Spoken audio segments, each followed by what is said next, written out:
नमस्कार। दैनिक पत्रपत्रिकाको संगालो कार्यक्रम अखबारमा स्वागत छ। साथमा छु म निर्मला ठकुराठी। आज मिति 2079 साल मंगिर महिनाको 19 गते सोमबार, तदनुसार 2022 डिसेम्बर 5 तारिक, नेपाल सम्वत 1143।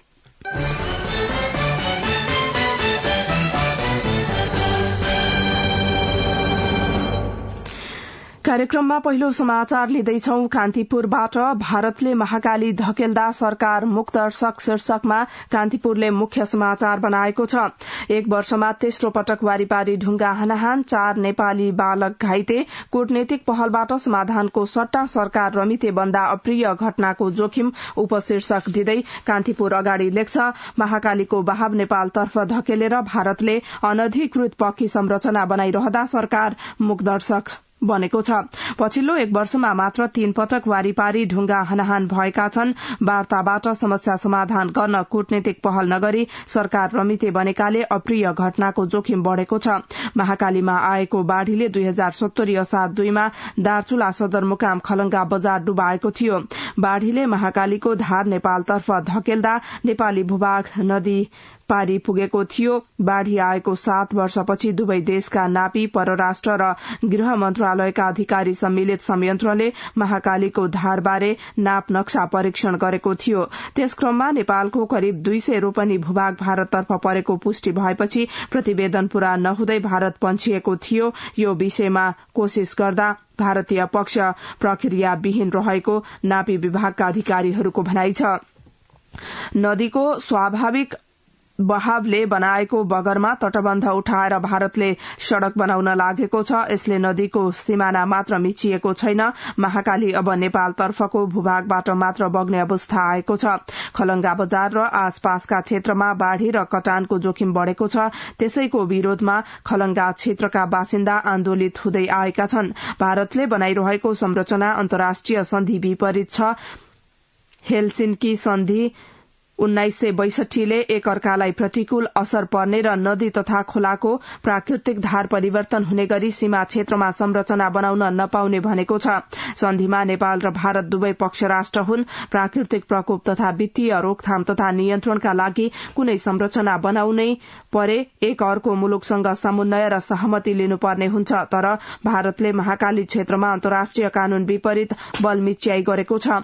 दुई देशका स्थानीय बासिन्दा बीच तनाव बढ़ेपछि जिल्ला प्रशासन कार्यालय दार्चुलाले भारतीय समकक्षी पिथौरागढ़ प्रशासनलाई 1 वर्ष अघि पठाएको पत्रको जवाफ अझै आएको छैन। उल्टै भारतीय पक्षले संरचना निर्माणलाई द्रुत गतिमा अघि बढ़ाएको छ। यसप्रति परराष्ट्र मन्त्रालयले चासो नै दिएको छैन। तटबन्ध बनाउन भारतकै अरूण कन्स्ट्रक्सन कम्पनीले 80 करोड़ भारूमा ठेक्का पाएको छ। सोही कम्पनीले भारतीय सशस्त्र सीमा बल SSB को पहरामा निर्माण अघि बढ़ाइरहेको छ। नदीको पल्लो किनारबाट 7 देखि 10 मिटर यता आएर बनाइएको संरचना झोलुङ्गे पुलको 1/3 भन्दा बढ़ी क्षेत्रमा आएको छ। 2078 फागुन 24 मा भारतीय निर्माण कम्पनीले नदीभित्रै एक्जाभेटर लगेर खन्न थालेपछि नेपालतर्फबाट विरोध शुरू भएको थियो। त्यति बेला पनि दुवैतर्फ ढुंगा हानाहान भएको थियो। त्यसअघि पुसमा पनि यस्तै घटना भएको थियो। 1 वर्ष नपुग्दै हिजो पुनः दुईतर्फी ढुंगा हानाहान भएको छ। हिजो अपराह्न 4 बजे ढुंगा हानाहान भएको थियो। पारीबाट हानिएको ढुंगा लागेर बांगा बगर स्थित कैलाशपति आधारभूत विद्यालय नजिक खेलिरहेका 4 बालक घाइते भएका छन्। भारतले महाकाली धकेल्दा सरकार मुखदर्शक कान्तिपुरले मुख्य समाचार बनाएको छ।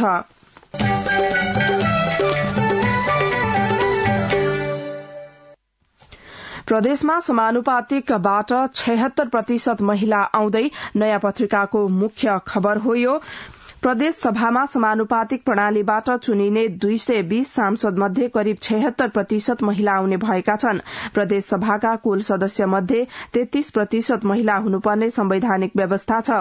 दलहरूले प्रत्यक्षतर्फ महिलालाई टिकट वितरणमै चरण उपेक्षा गरेका थिए। त्यसमध्ये पनि निर्वाचित हुनेको संख्या अत्यन्त न्यून भएपछि महिला उपस्थितिको पूर्ति समानुपातिकबाट गर्नुपर्ने बाध्यता दलहरूलाई छ। कर्णाली र सुदूरपश्चिम प्रदेशमा प्रत्यक्षबाट एकजना पनि महिला निर्वाचित भएका छैनन्।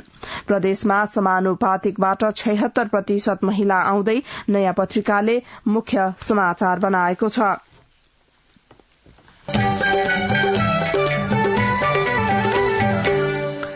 सरकार गठनका 6 विकल्प शीर्षक दिँदै नागरिकले मुख्य खबर बनाएको छ। प्रतिनिधि सभा सदस्य निर्वाचन प्रत्यक्ष र समानुपातिक तर्फ मत गणना अन्तिम चरणमा पुगेसँगै प्रमुख राजनैतिक दलहरूको ध्यान नयाँ सरकार गठनमा केन्द्रित भएको छ। निर्वाचन परिणाम कुनै एक दलको पक्षमा आएन नै तालमेल गरेका गठबन्धनले पनि सरकार गठनका लागि बहुमत पुर्याउन सकेनन्। नेपाली कांग्रेस नेतृत्वको सत्ता गठबन्धन र एमाले नेतृत्वको विपक्षी दुवै गठबन्धनको पक्षमा स्पष्ट बहुमत नआउँदा नयाँ सरकार गठनका लागि कस्तो गठबन्धन बन्छ भन्ने यकिन हुन सकेको छैन। निर्वाचन परिणाम अनुसार प्रतिनिधि सभामा कांग्रेस प्रत्यक्ष 57 र समानुपातिक गरी 89 सीट सहित ठूलो दलको हैसियतमा रहनेछ। एमाले प्रत्यक्ष 44 र समानुपातिक गरी 78 सीट सहित दोस्रो ठूलो दल बन्नेछ। प्रतिनिधि सभा प्रत्यक्ष तर्फ दोलखाको परिणाम आउन बाँकी छ। त्यहाँ माओवादी केन्द्रका उम्मेद्वारले अग्रता लिएका छन्। माओवादी केन्द्र प्रत्यक्ष 17 र समानुपातिक गरी 31 सीट सहित तेस्रो ठूलो दल हुनेछ। दोलखामा माओवादी उम्मेद्वार गंगा कार्कीले जीत निकाले। प्रतिनिधि सभामा उसका सांसद 32 हुनेछन्। नेकपा एकीकृत समाजवादी नेकपा यसले प्रतिनिधि सभामा प्रत्यक्ष तर्फ 10 सीट जितेको छ। उसले समानुपातिक तर्फ सीट पाउने सम्भावना टरेको छ। त्यस्तै प्रतिनिधि सभामा राष्ट्रिय स्वतन्त्र पार्टी का प्रत्यक्ष 7 र समानुपातिक सहित 21, राष्ट्रिय प्रजातन्त्र पार्टी राप्रपाका प्रत्यक्ष 7 र समानुपातिक सहित 14 जना, त्यसै गरी जनता समाजवादी पार्टीका प्रत्यक्ष 7 र समानुपातिक सहित 12, जनमत पार्टीका प्रत्यक्ष 1 र समानुपातिक सहित 5 जना सदस्य रहनेछन्। यसै गरी लोकतान्त्रिक समाजवादी पार्टी लोसपाका 4, नागरिक उन्मुक्ति पार्टीका 4, स्वतन्त्र 5 र नेपाल मजदूर किसान पार्टी र राष्ट्रिय जनमोर्चाका 1 सदस्य प्रतिनिधि सभामा रहनेछन्। लोसपा, नागरिक, नेमकिपा र जनमोर्चाले प्रतिनिधि सभा समानुपातिक तर्फ सदरमतको 3% नल्याएको नलिएकाले सीट पाउने सम्भावना टरेको छ। प्रतिनिधि सभा सदस्य निर्वाचन परिणाम अनुसार संविधानको धारा 76(1) अनुसार एकल बहुमतको सरकार गठनको बाटो बन्द भएको छ। संसदमा कुनै पनि दलको एकल बहुमत नभएकाले अब संविधान को धारा 76(2) अनुसार 2 वा 2 भन्दा बढ़ी दल मिलेर सरकार गठन गर्नुपर्छ। धारा 76(2) अनुसार पनि कुन कुन दल मिलेर सरकार गठन हुन्छ भन्ने स्पष्ट चित्र देखिएको छैन। कांग्रेस नेतृत्वको वर्तमान सत्ता गठबन्धनले नै नयाँ जनादेश अनुसार अर्को सरकार गठन गर्ने अनुमान गरिएको छ। तर सत्ता गठबन्धनमा रहेको माओवादी केन्द्रको शुक्रबार बसेको पदाधिकारी बैठकले नयाँ सरकार गठनका लागि विपक्षी गठबन्धनको नेतृत्व गरेको एमाले सहितका दलसँग वार्ता गर्ने गरी सबै विकल्प खुल्ला राख्ने निर्णय गरेको छ। यो निर्णयले माओवादी केन्द्र र एमाले मिलेर नयाँ सरकार गठन गर्ने सम्भावनाको पनि ढोका खोलिदिएको छ। सरकार गठनका 6 विकल्प नागरिकले मुख्य खबर बनाएको छ। यसै गरी कांग्रेस गठबन्धनमा गड़बड़ी, दाहाल मिशन प्रधानमन्त्री शीर्षकमा नागरिककै अग्रपृष्ठमा खबर छ। नयाँ सरकार गठनका लागि छलफल अघि बढ़ेसँगै दलहरूले शक्ति बाँडफाँड भन्दै प्रमुख दलहरूमा दावी गर्न थालेका छन्। निर्वाचन परिणामबाट प्रतिनिधि सभामा कांग्रेस सबैभन्दा ठूलो दल हुने भएको छ। कांग्रेस नेतृत्वको गठबन्धनबाट सरकार बनाउन माओवादी केन्द्र र नेकपा एकीकृत समाजवादी नेकपा यसले समानुपातिक वितरण प्रणालीका आधारमा प्रमुख पदहरू बाँडफाँड हुनुपर्ने दावी प्रस्तुत गर्न थालेका छन्। माओवादी अध्यक्ष पुष्पकमल दाहालले हालोपालो सरकारको नेतृत्व गर्ने गरी पहिलो 2.5 वर्षका लागि प्रधानमन्त्री दावी गर्नुभएको छ। नेकपा यसले सकेसम्म राष्ट्रपति, त्यो नभए सभामुख दावी गर्ने भएको छ। माओवादी केन्द्रले सरकार गठनका लागि सबै विकल्प खुल्ला गरी कसरी पार्टी अध्यक्ष दाहाल प्रधानमन्त्री बन्न सक्नुहुन्छ भन्नेतर्फ ध्यान केन्द्रित गर्न थालेको छ। सरकार बनाउन कांग्रेस र एमालेलाई माओवादी नै चाहिने भएपछि दाहालले प्रधानमन्त्री पदलाई मुख्य मिशन बनाउनु भएको छ। कांग्रेस गठबन्धनमा गड़बड़ी, दाहाल मिशन प्रधानमन्त्री शीर्षक दिँदै नागरिकले अग्रपृष्ठमा खबर बनाएको छ। यता कान्तिपुरले दाहालको दोहोरो दाउ शीर्षक दिँदै अग्रपृष्ठमा खबर बनाएको छ। प्रतिनिधि सभा सदस्य निर्वाचनको प्रत्यक्षतर्फ करिब 10% मात्र सीट जितेपछि मनोबल केही खस्किए पनि माओवादी अध्यक्ष पुष्पकमल दाहालको महत्वाकांक्षा कमजोर भएको छैन। गठबन्धनबाटै प्रधानमन्त्री बन्ने प्रयासमा लाग्नु भएका उहाँले अन्यथा विकल्प पनि खोज्न सक्ने सन्देश दिइरहनु भएको छ। दाहालको दोहोरो दाउ कान्तिपुरको अग्रपृष्ठको खबर हो यो।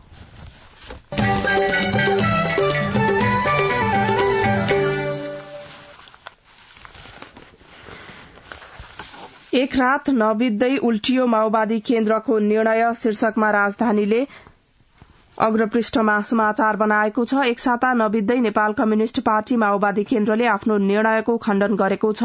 शनिबार पार्टीले गरेको निर्णय आइतबारको बैठकबाट उल्टिएको छ। पेरिसडाँडा कोटेश्वरमा शनिबार बसेको माओवादी केन्द्रको पदाधिकारी बैठकले पार्टी अध्यक्ष पुष्पकमल दाहाल प्रचण्डको नेतृत्वमा सरकार गठन गर्न सबै राजनैतिक दलसँग छलफल गर्ने निर्णय गरेको थियो। अध्यक्ष प्रचण्डकै नेतृत्वमा सरकार गठनका लागि सबै विकल्प खुल्ला राख्ने निर्णय गरेका माओवादी केन्द्रको निर्णय आइतबारको बैठकबाट भने खण्डन गरिएको छ। पार्टी अध्यक्ष प्रचण्डको नेतृत्वमा सरकार निर्माणका लागि संसदमा रहेका सबै दलसँग खुल्ला रूपमा छलफल एवं सहकार्य गर्न सबै विकल्प खुल्ला रहेको जानकारी पार्टीका उपाध्यक्ष एवं प्रवक्ता कृष्ण बहादुर महराले बताउनु भएको थियो। तर आइतबारको बैठक पश्चात पार्टी महासचिव देव गुरूङले पदाधिकारी बैठकले गठबन्धन दलको विकल्प नखोजेको भन्दै महराको अभिव्यक्तिको खण्डन गर्नु भएको हो। एक रात नबित्दै उल्टियो माओवादी केन्द्रको निर्णय राजधानीले अग्रपृष्ठमा खबर बनाएको छ।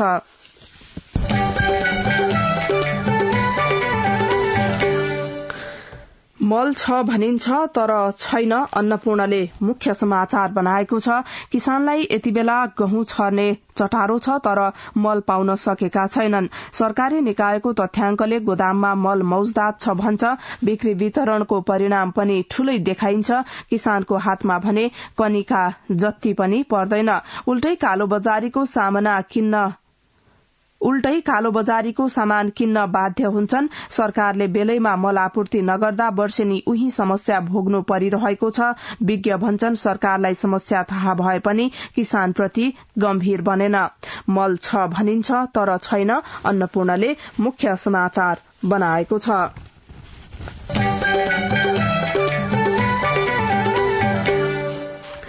निजी क्षेत्र, राष्ट्र बैंक तनाव, अर्थतन्त्र अझै समस्यामा, कारोबारले मुख्य समाचार बनाएको छ। केही दिन अघि सार्वजनिक कार्यक्रममै नेपाल राष्ट्र बैंकका गवर्नर महाप्रसाद अधिकारीले मौद्रिक नीति अझै केही समय लचिलो नहुने संकेत गर्नुभयो। अर्थतन्त्रको अवस्थामा सामान्य सुधार आए पनि दिगो सुधारको अवस्था नरहेको भन्दै नीति लचिलो नबनाउने उहाँले बताउनु भएको थियो। निजी क्षेत्र विरोधमा उत्रिएका बेला राष्ट्र बैंकले मौद्रिक नीतिको पहिलो त्रैमासिक समीक्षा गर्दा नीति लचिलो नबनाएपछि यतिखेर फेरि आन्दोलनको तयारी भइरहेको छ। 11 महिना लामो सवारी साधन आयात प्रतिबन्ध झेलेका व्यवसायीहरूले आन्दोलनका कार्यक्रम घोषणा गरिसकेका छन्। आइतबार मात्रै नेपाल उद्योग वाणिज्य महासंघले राष्ट्र बैंकले निजी क्षेत्रको माग सम्बोधन नगरेको भन्दै अर्थमन्त्री जनार्दन शर्मालाई भेटी माग सम्बोधन गर्न तथा मुलुकको अर्थतन्त्र जोगाउन आग्रह गरेको छ। महासंघका अध्यक्ष शेखर गोल्छा नेतृत्वको टोलीले मौद्रिक नीतिको पहिलो त्रैमासिक समीक्षाले समेत अर्थतन्त्रमा विद्यमान समस्या सम्बोधन गर्न नसकेको अर्थमन्त्री शर्मालाई जानकारी गराउनुभयो। निजी क्षेत्र, राष्ट्र बैंक तनाव, अर्थतन्त्र अझै समस्यामा, कारोबारले मुख्य खबर बनाएको छ।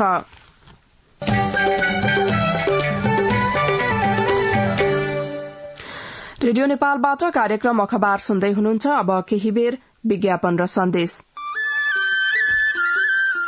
सुन त, भोलिको मिटिङको लागि सबैलाई फोन गर्यो? छैन सर, मेरो मोबाइलमा ब्यालेन्स नै थिएन। अलि पछि गर्छु ल्यान्डलाइनबाट। ल हेर, मोबाइलमा ब्यालेन्स छैन भनेर हुन्छ? तिमीलाई थाहा छैन, यस कार्यालयले नेपाल टेलिकमको कर्पोरेट युजर ग्रुप अर्थात सीयूजी सेवा लिएको छ। तिम्रो नम्बरलाई पनि सीयूजीमा सहभागी गराउ न। अनि सर, मेरो त प्रिपेड नम्बर हो नि। अहिले नेपाल टेलिकमले प्रिपेड र पोस्टपेड दुवै फोनमा सीयूजी सेवा लागू गरिसकेको छ। सीयूजीमा आबद्ध भएपछि हाम्रो कर्मचारीहरू बीच निशुल्क र नेपाल टेलिकमको नेटवर्कमा सस्तो दरमा फोन तथा एसएमएस गर्न र डाटा चलाउन पाइन्छ नि। तिमीलाई थप जानकारी चाहिएमा नेपाल टेलिकमको वेबसाइट www.ntc.net.np मा हेर न। नेपाल टेलिकम, राष्ट्रको संचार। अब पत्र पत्रिकामा भएका बाँकी प्रसंग छोटकरीमा। रवि लामिछाने नागरिकता प्रकरण छानबिन गर्न अख्तियारले पठायो, गृह र परराष्ट्रलाई पत्र शीर्षकमा राजधानीको अग्रपृष्ठमा समाचार छ। राष्ट्रिय स्वतन्त्र पार्टीका सभापति रवि लामिछानेको नागरिकता विषयमा अनुसन्धान गर्न अख्तियार दुरूपयोग अनुसन्धान आयोगले अग्रसरता देखाएको छ। आयोगले लामिछानेको नागरिकता र राहदानी छानबिन गर्न गृह मन्त्रालय र परराष्ट्र मन्त्रालयलाई पत्राचार गरेको छ।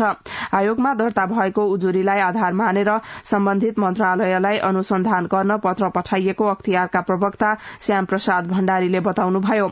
अख्तियारले भ्रष्टाचारका विषयमा अनुसन्धान गर्ने भएकाले नागरिकता सम्बन्धी विवाद के हो भनी पत्र पठाएको उहाँले बताउनुभयो। आयोगमा लामिछाने सन् 2018 सम्म अमेरिकी नागरिक रहेको, तर उहाँले सन् 2015 मै नेपाली राहदानी लिएको भन्दै सो विषयमा संलग्नमाथि छानबिन गर्न माग गरिएको थियो। रविले सन् 2014 मा अमेरिकी राहदानी लिएर नेपाल आएर सन् 2015 मा नेपाली राहदानी लिएको पाइएको छ। एउटा देशको नागरिकता खारेज नहुँदै अर्को देशको नागरिकता लिन र राहदानी लिन पाइँदैन। लामिछानेले भने सन् 2014 मा अमेरिकी राहदानी लिएर सन् 2015 मै नेपाली राहदानी पनि लिएको देखिन्छ। विदेशी राहदानी नै खारेज नभई उहाँले कसरी नेपाली राहदानी लिनुभयो भन्ने विषयमा गृह र परराष्ट्रले अब छानबिन प्रक्रिया अगाडि बढ़ाउनेछ। रवि लामिछाने नागरिकता प्रकरण छानबिन गर्न अख्तियारले पठायो, गृह र परराष्ट्रलाई पत्र, राजधानीको अग्रपृष्ठमा खबर छ। यसैगरी राजधानीमै 1600 किलोमिटरमा अप्टिकल फाइबर शीर्षक दिँदै अर्को समाचार छ। नेपाल दूरसंचार प्राधिकरणले ग्रामीण दूरसंचार कोष मार्फत 1656 किलोमिटर सूचना महामार्ग निर्माण अप्टिकल फाइबर बिछ्याउने कार्य गर्दा 2 अर्ब 9 करोड़ 38 लाख 67 हजार रूपियाँ खर्च गरेको छ। प्राधिकरणले 3वटा प्याकेजमा मध्य पहाड़ी लोकमार्ग तथा जिल्ला सदरमुकाम जोड्ने सूचना महामार्ग निर्माण गर्ने गरी कुल 9 अर्ब 89 करोड़ 17 लाखको सम्झौता गरेको थियो। सम्झौता बमोजिम हालसम्म 77% मात्रै कार्य प्रगति भएको छ। प्राधिकरणले तय गरेको सूचना महामार्गको 3वटा प्याकेज मध्ये पहिलो प्याकेजमा प्रदेश 1 मधेस र बागमती प्रदेशमा 60.85% सम्पन्न भएको जनाएको छ। 1600 किलोमिटरमा अप्टिकल फाइबर शीर्षकको समाचार राजधानीमा रहेको छ।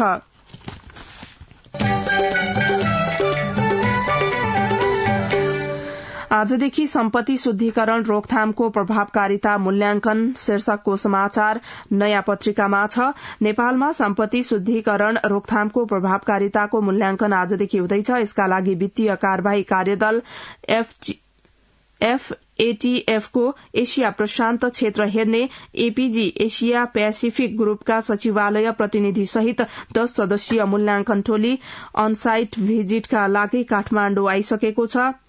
एफएटीएफ सम्पत्ति शुद्धिकरण तथा आतंकवादी गतिविधिमा वित्तीय लगानीमाथि निगरानी गर्ने तथा नियन्त्रणका लागि अन्तर्राष्ट्रिय सहयोग तथा सहकार्य प्रवर्धन गर्ने अन्तर्राष्ट्रिय संयन्त्र हो। एपीजी टोलीले सम्पत्ति शुद्धिकरण तथा आतंकवादी क्रियाकलापमा वित्तीय लगानी रोकथाममा नेपालको प्रयास र त्यसको प्रभावकारिताको मूल्याङ्कन गर्नेछ। आजदेखि सम्पत्ति शुद्धिकरण रोकथामको प्रभावकारिता मूल्याङ्कन नयाँ पत्रिकाको अग्रपृष्ठमा खबर छ।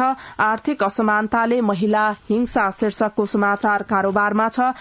महोत्तरी और हिकी नेहा चौधरी विवाह बन्धनमा बाँधिएको 8 महिना पुग्न बाँकी छ। उहाँका पति पंकज चौधरी काठमाण्डु स्थित ग्रान्डी र नर्विक अस्पतालका जनरल फिजिशियन हुनुहुन्छ। चौधरीले दाइजोको निहुमा शारीरिक र मानसिक यातना दिएपछि उहाँ न्यायको खोजीमा भौतारी रहनु भएको छ।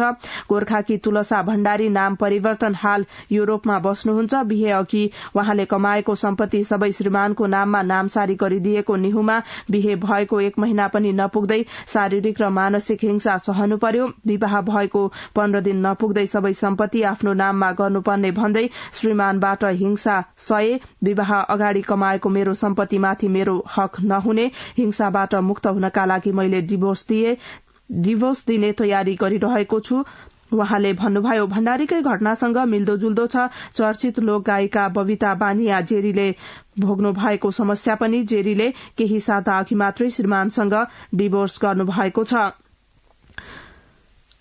आफूले कमाएको सम्पत्ति आफ्नो स्वामित्वमा कायम होस् भन्दा मानसिक र शारीरिक हिंसा सहनु पर्ने र यी त समाजका केही उदाहरण मात्रै हुन्। आर्थिक रूपमा सबल र आफ्नो खुट्टामा उभिन सक्ने महिलाहरू भने हिंसा सहेर सम्बन्ध बचाउन चाहनेहरू कम छन्। आर्थिक असमानताले महिला हिंसा कारोबारको अग्रपृष्ठमा खबर छ।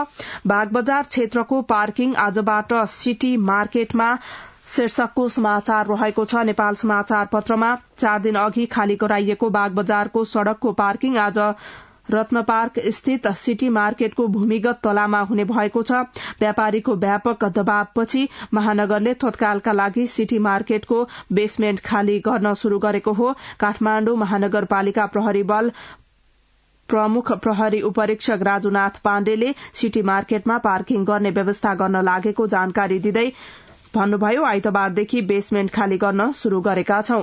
बागबजार क्षेत्रको पार्किङ आजबाट सिटी मार्केटमा नेपाल समाचार पत्रमा खबर रहेको छ। किन घट्यो रेमिट्यान्स शीर्षकको समाचार छ। अन्नपूर्णको अर्थ पृष्ठमा वैदेशिक रोजगारीमा जाने श्रमिकको संख्या बढ़दै गए पनि रेमिट्यान्स भने घटेको छ। देशमा उत्पादन वृद्धि हुन नसक्दा रेमिट्यान्सबाट अर्थतन्त्र धानिएको छ। सन् 2022 मा कुल गृहस्थ उत्पादन जीडीपी को अनुपातमा करिब 22% रेमिट्यान्स भित्रिएको विश्व बैंकले जनाएको छ। किन घट्यो रेमिट्यान्स अन्नपूर्णको अर्थ पृष्ठको खबर हो यो। 8 वर्षदेखि एमडीएमएस को अन्यल कान्तिपुरको अर्थ पृष्ठमा खबर छ। मोबाइल फोनहरूको स्तर स्वीकृति दर्ता र अन्य व्यवस्थापनका लागि नेपालमा 2065 सालदेखि नै अनेक प्रयास भइरहे जस्तो देखिए पनि त्यसले ठोस परिणाम दिन सकेको देखिँदैन। नेपाल दूरसंचार प्राधिकरणले मोबाइल डिभाइस म्यानेजमेन्ट सिस्टम कार्यान्वयनमा ल्याउन झण्डै 10 वर्ष समय लगाउँदा यो प्रणाली नै पुरानो र मिति गुज्रिने अवस्थामा पुगेको छ। 8 वर्षदेखि एमडीएमएस को अन्यल कान्तिपुरको अर्थ पृष्ठमा खबर छ।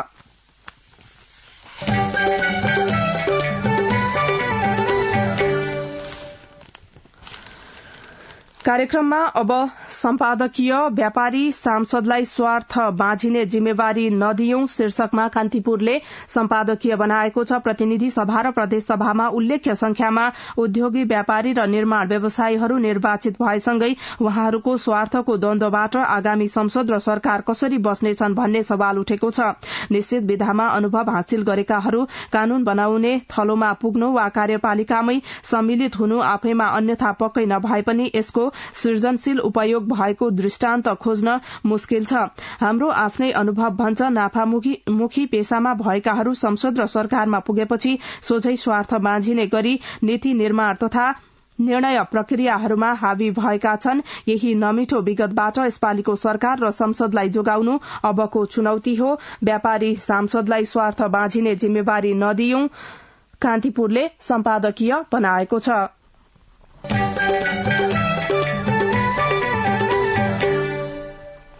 यो सँगै कार्यक्रम अखबारको निर्धारित समय सकियो। प्रविधिमा सुरेन्द्र पौड्याललाई धन्यवाद। यसपछि कार्यक्रम अन्तर्संवाद सुन्न सक्नुहुनेछ।